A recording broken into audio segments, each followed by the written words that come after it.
L'empereur Roselle. Un nom murmuré avec révérence et crainte.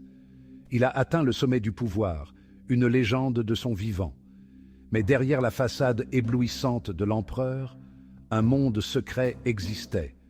Ce monde, caché dans les pages de son journal intime, tenait la clé de mystère qui pourrait ébranler les fondations mêmes de la réalité. Le journal n'était pas une simple chronique de la vie quotidienne.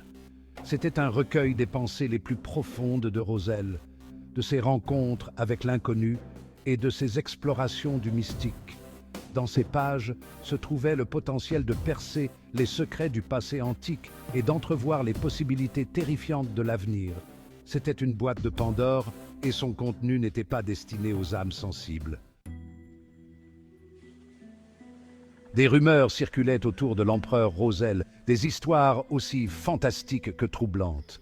Certains prétendaient qu'il avait découvert le secret de l'immortalité. D'autres murmuraient des connaissances interdites, d'artefacts anciens qui défiaient la compréhension.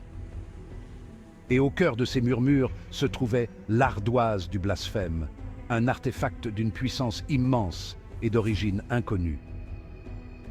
L'ardoise du blasphème était considérée comme la source du pouvoir de Roselle, la clé de son ascension. C'était une relique d'un âge oublié, un témoignage d'un pouvoir au-delà de la compréhension humaine. Et pourtant, c'était aussi une source de grand danger, une passerelle vers des forces qui pourraient facilement consumer ceux qui oseraient les manier. Le journal était plus qu'une simple curiosité historique. C'était un casse-tête dans une énigme, ses pages remplies de symboles et de diagrammes cryptiques.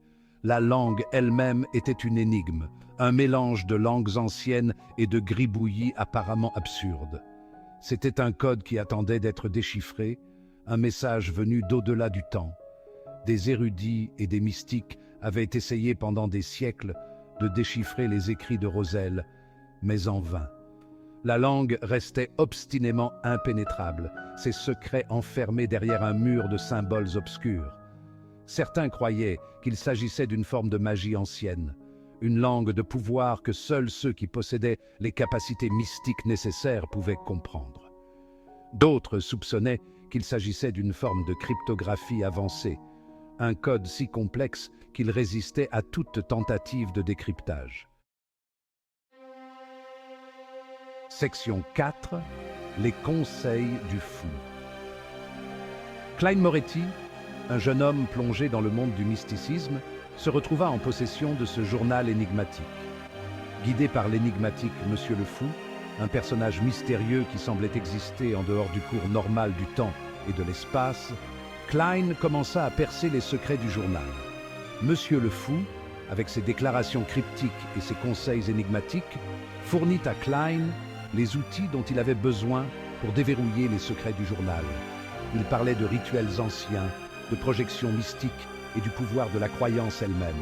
Ses paroles étaient comme des pièces d'un puzzle, chacune laissant entrevoir une vérité plus profonde, cachée sous la surface. Section 5. La percée d'Audrey. Audrey Hall, une jeune femme de naissance noble et fervente, partisane du pouvoir de la connaissance, se retrouva entraînée dans le mystère du journal de Roselle. Sa nature curieuse et sa détermination sans faille la conduisirent à rechercher Klein, espérant percer ensemble les secrets du journal. Mon esprit vif et ma curiosité naturelle se sont avérés être des atouts précieux pour déchiffrer les secrets du journal.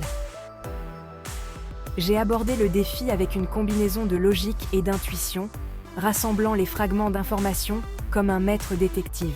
Sa percée est survenue lorsqu'elle a découvert un motif caché dans les symboles apparemment aléatoires.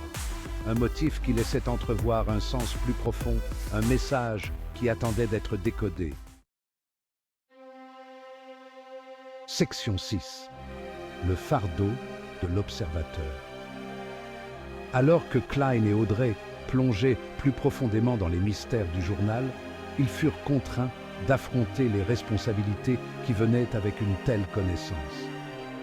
Le journal n'était pas seulement un artefact historique, C'était une fenêtre sur un monde de dangers cachés et d'un pouvoir inimaginable.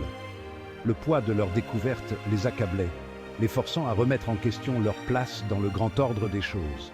Ils n'étaient plus de simples observateurs. Ils étaient des participants actifs à un jeu dont ils commençaient à peine à comprendre les règles. Et à mesure qu'ils s'enfonçaient dans les mystères du journal, ils réalisaient que les enjeux étaient plus élevés qu'ils n'auraient jamais pu l'imaginer.